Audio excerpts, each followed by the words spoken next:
Here.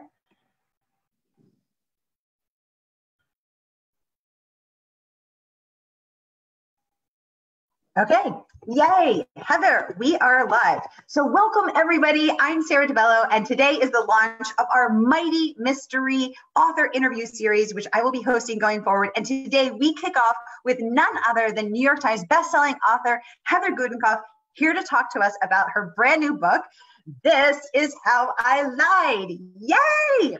Heather, tell us about the book.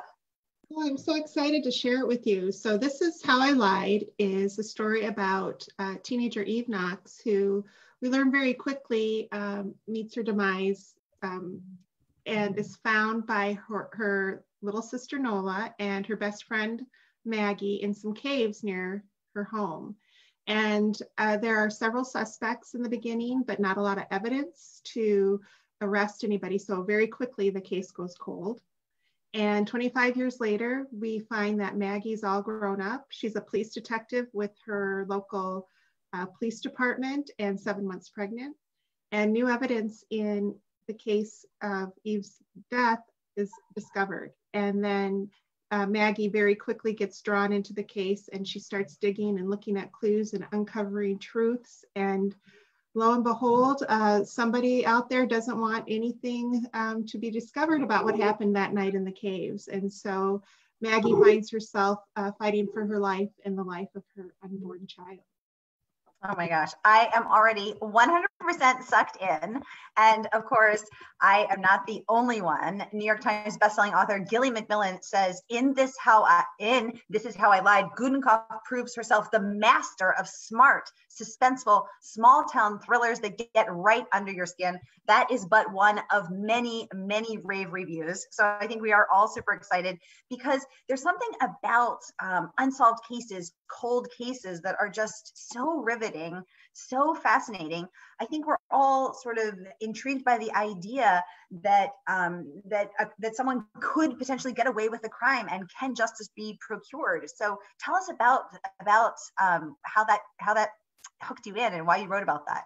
Yeah, so I read, like many people did a few years ago, I'll Be Gone in the Dark by Michelle McNamara, which is a journalistic view of the Golden State Killer and the case. And at the time she wrote the book, she had put together all her just very thorough research. And unfortunately, she passed away before the case was solved, but soon after, familial DNA was used to find a probable suspect in the case. And I became fascinated by that. And I just wanted to incorporate a piece of that into my own novel, and how a case that could lay dormant for decades could suddenly be revitalized by some of these ancestry sites that we've heard about so much lately.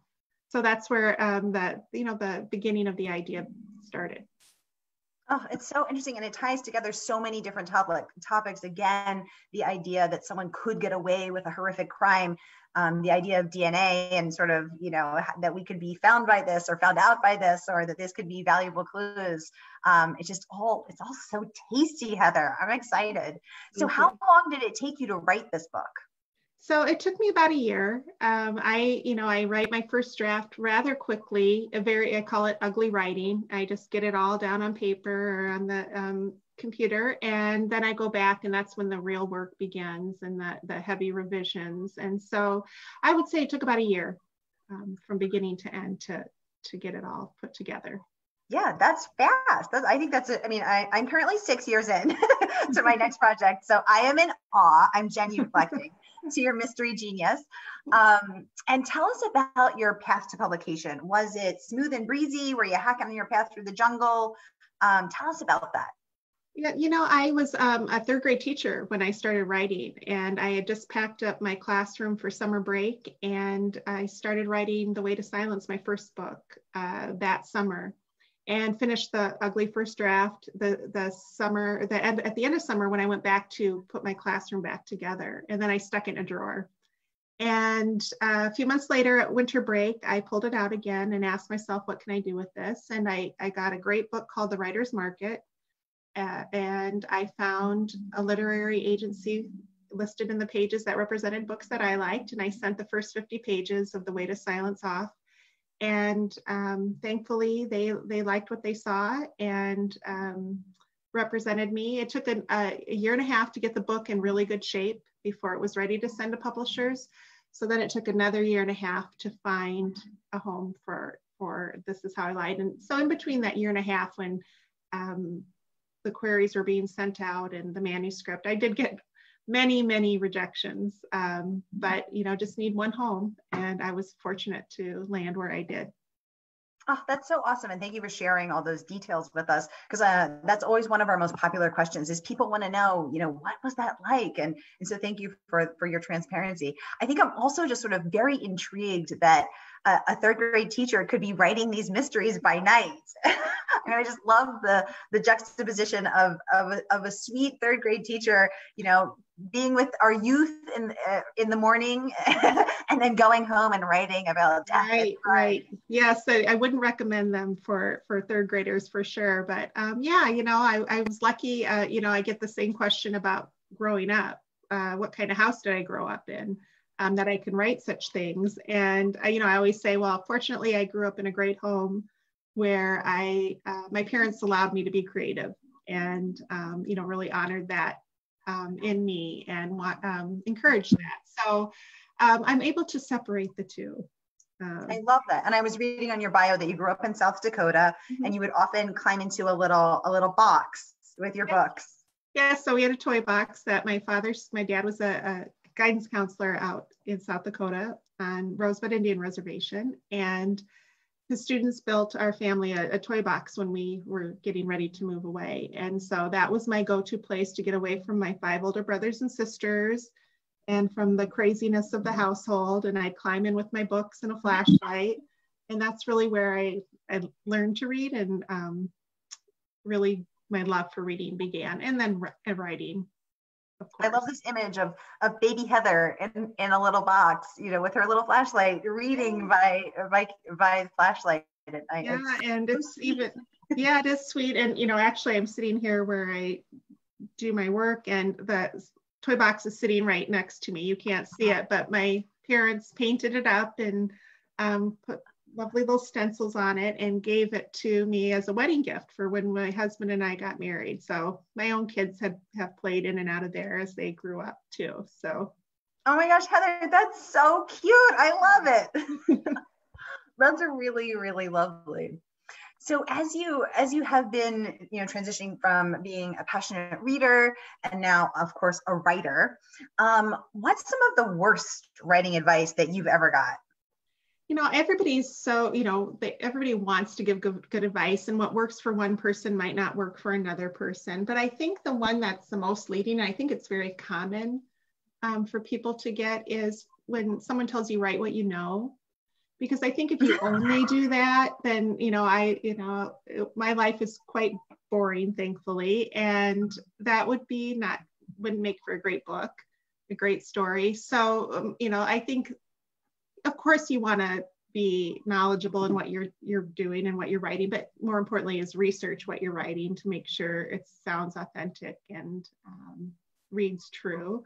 But I think it's important to also try to stretch yourself and stretch your limits a little bit on what you do write and go outside of your comfort zone. That's such a good point, right? Because not all of us can be DNA researching, cold case revealing private investigators or detectives. Right. Tell us about your research process. How did you make sure that you got it right? Sure. So I'm very fortunate. My children went to school with our police chief's children in town. So he has been for years my go-to person when it comes to police procedurals and what is realistic and what isn't. So I will email him dozens of times while I'm writing a book. And when I get to a certain part, I'll email him and say, hey, Mark, it's me again. Could this happen? And then he'll say, well, no, that isn't how we do things. And I'll say, well, I really need this to happen. Can you help me get there? And he'll brainstorm ideas with me. And he's been nothing but generous and patient with my questions. So any errors on police procedures are totally mine. So that was a big part of this story. And there's a veterinarian in the story, and so I wanted to get some background on that. So I reached out to some very great people who are in the veterinarian field, and they told me a lot about their day. So every project is very different, but definitely I have to go to those experts to try and get things right. What was something you got really wrong on the police front that your friend, the police chief, Mark, had to rein you in? He had to pump the brakes. So this is kind of funny. It was several books ago. It was my book, One Breath Away, and it's the story of a school intruder. And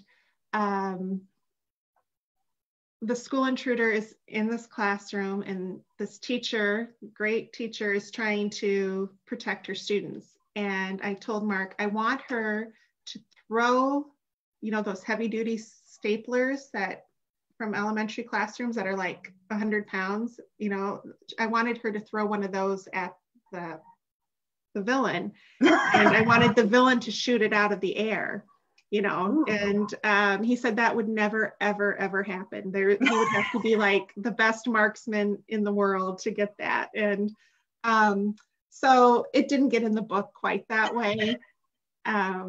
But I really wanted it to. But he would, you know, he sets me straight when things aren't quite kosher on the page. So I think I'm just sort of fascinated by the idea of this, you know, stapler tossing, sharpshooting, you know, endeavor happening. So I think it's out there, isn't it? Yeah. So it would have been quite the sight. Cool. It would be so cool. I mean, wasn't Annie Oakley, the famous sharpshooter, wasn't she famous for lighting her husband's cigarette with a bullet? Like he would, you know, put a cigarette and then she would light it from 50 yards away, you know, narrowly missing his face. Yes, yes. I'm having an Annie Oakley kind of moment with the stapler. Yes, yes. So that would have been great, but it wasn't quite realistic. Yeah, that would have been super cool though. Mm-hmm. Yeah. If only Mark had not ended. If only Chief Mark had not ended the fun for that. Yes, you did. Heather, what's your favorite scene from this book, from your current book, from This Is How I Lied? Staplers aside, tell us about your favorite scene from the new book. So I think my favorite scene is there's several scenes in the caves where some of the action in the story takes place, and many people do not realize that Iowa has cave systems. When you think of Iowa, you think of fields of corn and soybeans, and we definitely have that. You know, it's beautiful, but we also have the Mississippi River, the Missouri River, we have bluffs, we have hills, we have woods, and we have cave systems. So one of my favorite scenes comes near the end of the book in the cave system, where Maggie, now a police detective in her hometown police department, is literally stuck between in a hard spot, and it's scary. I mean, the caves are dark, they're dank, there's some evil lurking nearby, and so it's very atmospheric. It was really fun to write, and I think readers will enjoy that. And what was your cave? I mean, caves are innately scary. So what was your cave research process like? Did you go into the caves in Iowa, which I didn't know existed, by the way? Yeah, so we have a series of caves, several series of caves not far from where I live, but I went to this great place. It's called Maquoketa State Park. And there are all different kinds of caves there. But some are, you know, for regular folks where you can just walk through, and but there's some, and I didn't quite go this far, but there's some where you actually have to, you know, you have to have a headlamp, you have to crawl through, and it's pretty amazing. It's a really beautiful place, and it's a great place to explore. Oh, that's so cool. Now I want to come to Iowa and go. Is it spelunking, cave exploring? It's not quite like that. It's not as in depth as that, and not where we're at, but yeah, definitely. It's an experience for sure. So Heather, tell us about your writing process. Do you rise with the sun, run to your desk? Do the words flow out of you? Tell us, are you a morning writer? Are you a night writer? Do you struggle for every word? Does it flow with ease? Let's get a glimpse inside of Heather at her desk. It's all of what you said, all rolled into one. So it really depends on the day. I'm not really a morning or night writer. I can sit down and write just about any time. And I think that comes from, my children are grown now, but when they were younger, you know, with all the activities and running them places and school and work, I would just write whenever I could. It would be before they got up in the morning, after they went to bed, weekends. So I'm pretty adaptable when it comes to writing, at least times of the day. You know, it really varies what my process is like. I'd like to say that I'm one who outlines and plots everything out. And I've tried that, and usually that does not work for me. Mm-hmm. The characters tend to take over and lead me in directions that I didn't think I was going to go. And so I write a very ugly first draft, and then the real work comes in the revising for me. So, you know, every word is hard fought during those revision process, you know, which ones stay, which ones go. Yeah, revision is my least favorite stage for sure. So when the characters, so since you're more of a pantser versus a plotter, and the characters are leading you, you're able to trust them to surrender the reins, the control, let them take the wheel. Do they ever lead you into a dead end cave where you then have to back on out, or does it just always work out? What's that? No, all the time they lead me to some dead ends, and again, it varies from project to project, but you know, they become like they're their own personalities, and it's really important. I think one of the key things that I've learned over the years with writing is that, you know, you have to be really true to the characters and know their ins and outs, what they're like, their likes, their dislikes, their fears, their hopes, and their actions need to reflect that personality. Otherwise, it doesn't ring true. And so that's been something over the years that I think I've gotten better at. I hope I've gotten better at, where what a character does makes sense based on that world I've created for them and that personality that I've created. I love that. I feel that on a deep, visceral level. I love everything you just said. It really resonates.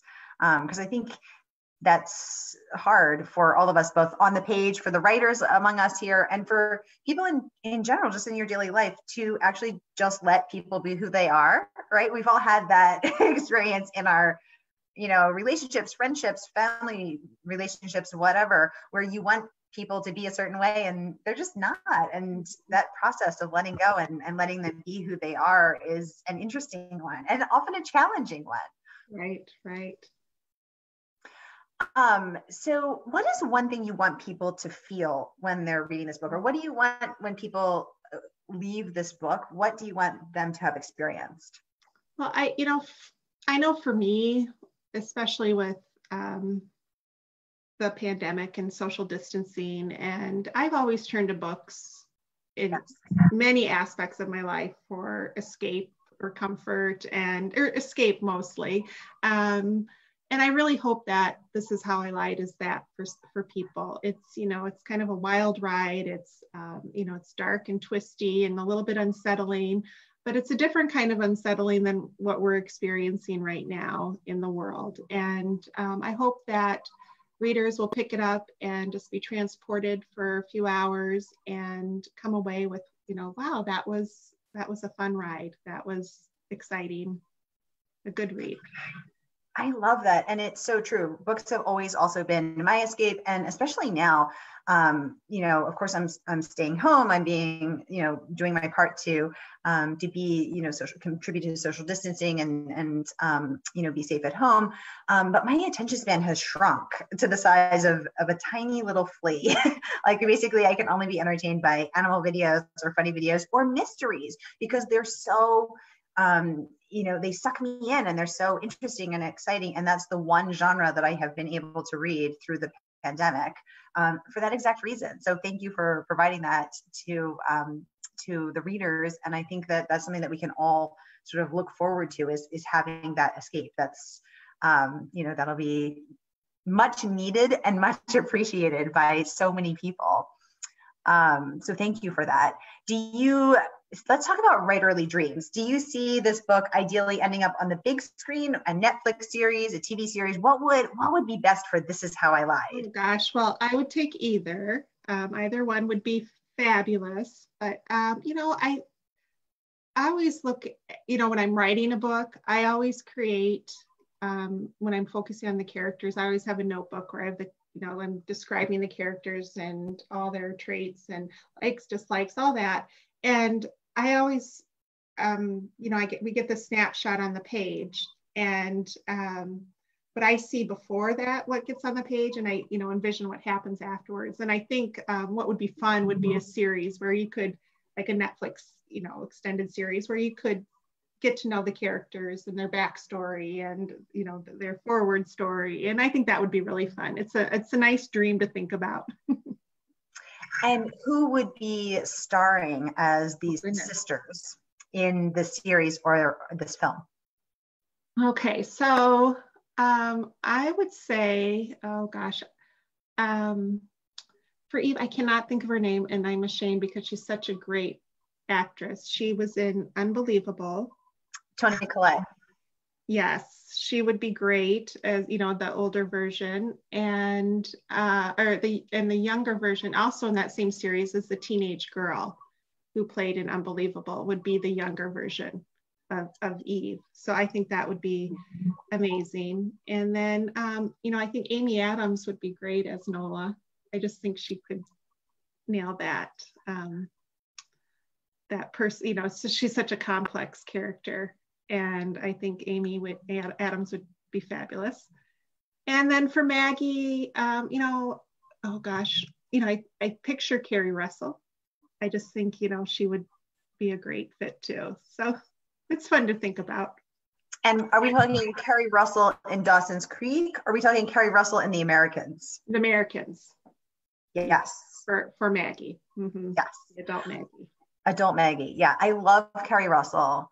Love Amy Adams, love Toni Collette. I've loved her since Muriel's Wedding. She's so phenomenally talented. So when you're doing your vision boards of these characters, and I love that you said that what we see on the page is only a snapshot, because I think that's something that most people don't know, is how much gets cut, right?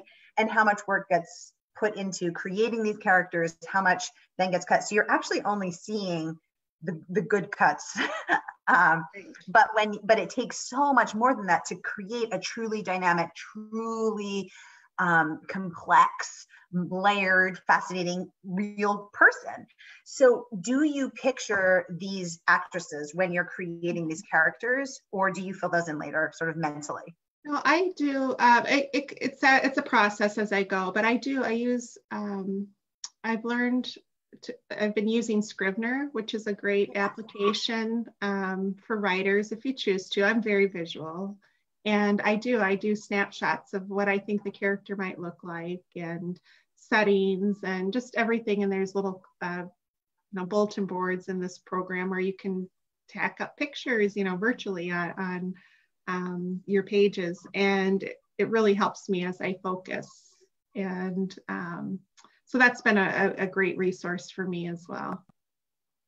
So fellow Scrivener writer here. I love Scrivener. My best friend, Amy, who's also a writer, was telling me for years I needed to get on Scrivener. And I resisted stubbornly because I was like, Mama ain't got time to learn a new program. I need to live and die by Microsoft Word. And she was like, get Scrivener, you fool. Yeah. And of course she was right, because she always is. And Scrivener is a lifesaver. So for all the writers who are listening, get yourself to Scrivener. It's the best $39 you will ever spend. And just the ability to move the chapters around and not wear that finger out scrolling is a lifesaver. Yeah, it's a great organizational tool. Absolutely. And and a great warehouse to house your ideas, and an online portfolio of a scrapbook of items for your book. So yes. Well, thank you for that tip. Do you have any other writerly tips you'd like to share with our audience, Heather? What are your gems, either writing advice or tools that they should use like Scrivener? Anything else any wisdom you'd like to impart to us? I always recommend Anne Lamott's book, Bird by Bird.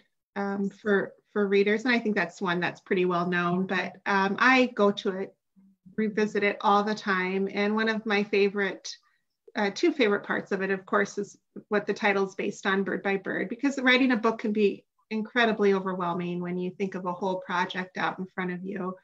And Anne Lamott has a tip in there too, and do I have it here? It's a one inch picture frame, she calls it, and I don't know if I have it right here, but she has a little picture frame that she keeps in front of her, and if you envision that scene that you're working on just through that 1 inch picture frame, it will keep you moving forward, because you aren't inundated with where you're going, and it's just what's in front of you. And I keep that on a little ribbon near my desk, so a little picture frame as a reminder.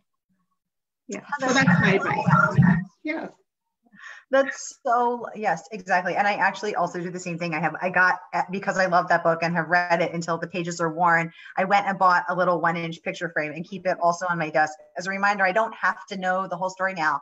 I only have to know that little tiny picture frame. Yes, I've got it right here, tangled up in my earbuds. But yeah, so it's just on a ribbon, and it's just a nice reminder. I love that. I love that. Oh my gosh, this has been such a lovely chat. I can't believe it, already drawing near the end of our time. So I want to enter the lightning round. Great. We're going to get to know Heather a little bit, because nobody leaves the hot seat unknown on a Mighty Blaze. So because we are the Mighty Blaze, we put people in the hot seat. So let's get to know Heather. Heather, do you prefer chocolate or vanilla? Chocolate. Truth or dare? Truth. Do you ideally read on a beach or a mountain? I would like a mountain any day. Yes, that makes sense. Mountains are so soothing. Who is one writer you're dying to meet? So many. I would love to meet Barbara Kingsolver, would be a huge one of mine. The Bean Trees, her first book, is one of my all-time favorites. And so that would be a dream. She's so wonderful. Would you rather go camping with Bram Stoker or Anne Rice? Bram Stoker. Would you rather have a sleepover with Mary Shelley or Shirley Jackson? Shirley Jackson. What's one book that has changed your life? My Antonia by Willa Cather. My all-time favorite book ever. Yeah, I reread it every year. It's beautiful, just beautifully written. What was your favorite childhood book? Ferdinand the Bull. Oh, I loved Little Ferdinand. Yes. What's your favorite movie? Rear Window, Alfred Hitchcock. Ooh, yes. Exactly. Oh my gosh, that's such a good one. I love old movies too. Heather, what's one thing that you want people to know about you that probably they don't? I think I would say, because I write such dark books, I think people might wonder what kind of childhood or, the craziness that I might have grown up in. And I really want everybody to know that I have the best parents in the world, and very normal childhood, and just that they allowed me to be creative. And that is something that I've always really appreciated. I get lots of questions about that. Is like, what kind of childhood did you have? And blissfully happy. Oh, I'm so happy that you had a happy childhood. And it is, I think, parenting goals to raise a child who feels nurtured and supported creatively and otherwise. I'm so glad that you had that. And yes, that has allowed you to become the writer that you are today and the teacher that you are today. Because I'm not sure if everyone knows, but This Is How I Lied is not Heather's first book. She is also the Edgar Award nominated, New York Times bestselling, USA Today bestselling author of The Weight of Silence, These Things Hidden, Not a Sound, One Breath Away, Little Mercy's Missing Pieces, and Before She Was Found. I mean, you have quite a collection of books under your belt. Yeah, it's been a lot of fun. It's been just wonderful. Well, I'm so excited to read This Is How I Lied. I'm pulling it up one more time. Thank you so much for joining us. Yay, there we are with our, I'm gonna get a screenshot of this. There we are with our books. And I cannot wait to dive into this. Thank you for spending time with us. Thank you for giving us a glimpse into your writing life, the rest of your life, for sharing these tools, these wisdom, these tricks. Thank you to everyone on Facebook for joining us. We cannot wait for you all to read this book, and we will talk to you all soon. Thanks, everybody.